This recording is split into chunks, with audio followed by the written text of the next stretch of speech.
itu sudah masuk area rasis, bahkan ekstremis. Ya maaf, saya Rahmat, Pak. Peradaban modern. Assalamualaikum warahmatullahi wabarakatuh, sahabat Islam semuanya.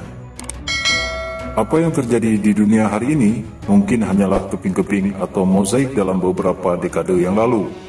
Namun, saat ini semua begitu terang. Kita sedang berbicara tentang sekelompok orang yang menguasai dunia dalam beberapa abad terakhir ini.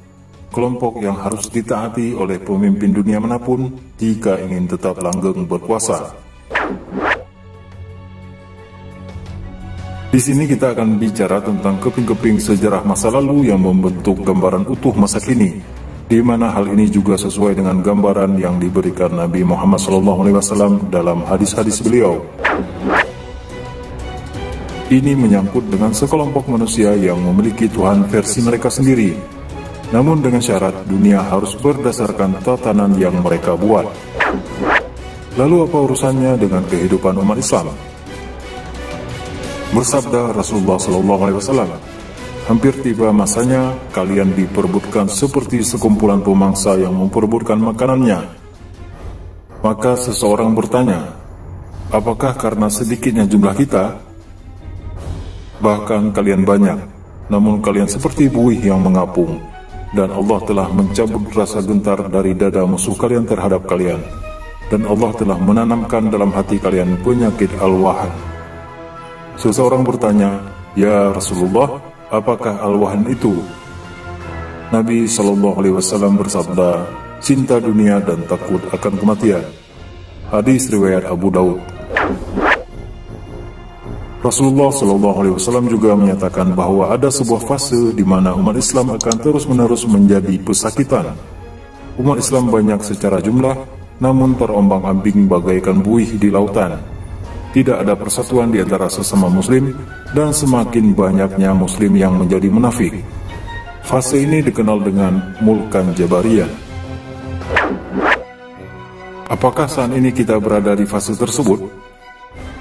Albert Pike, Panglima Besar Freemasonry Amerika Utara, dalam suratnya kepada Giuseppe Mazzini, Panglima tertinggi Illuminati Eropa yang berkedudukan di Italia, menuliskan konsep 3 perang dunia yang harus terjadi agar tatanan dunia tunggal dapat terwujud. Salah satu konsep yang digagasnya adalah perang dunia ketiga haruslah antara dunia dengan Islam. Asyhadu an la ilaha illallah.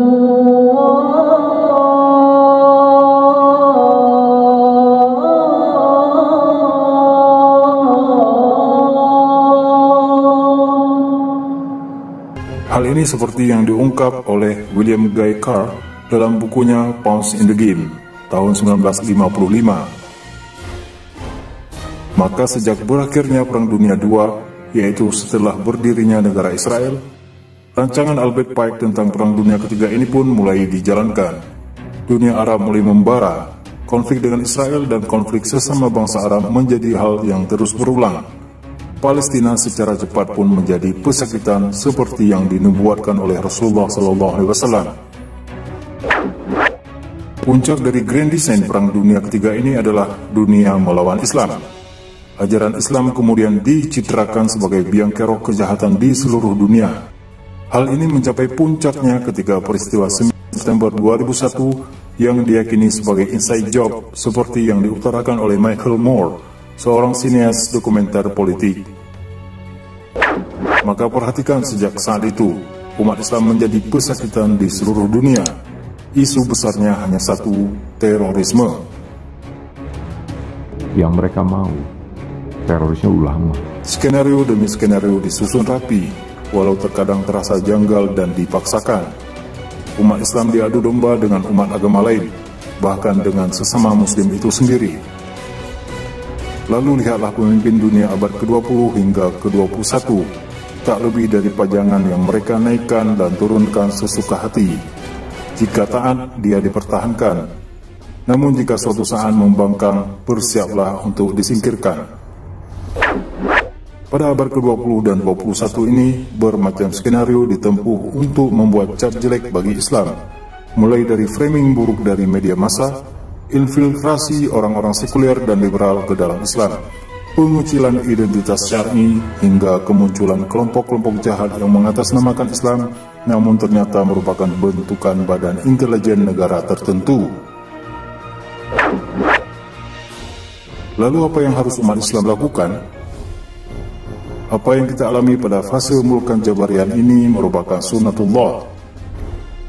Inilah fase di mana akan terjadi pembuktian semua tanda-tanda akhir zaman yang telah disabdakan oleh Rasulullah SAW 14 abad yang silam. Ini merupakan suatu cara bagi Allah untuk menyeleksi siapa di antara orang-orang yang mengaku beriman memang sungguh-sungguh beriman. Allah tidak berkenan memberikan kemenangan bagi umat Islam sebelum mereka mengalami penempaan yang semestinya.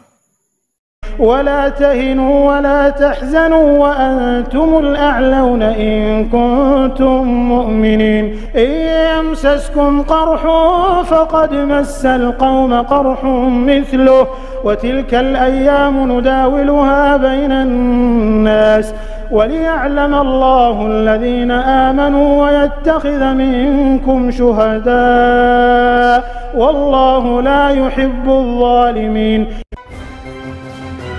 Wallahu a'lam bishawab.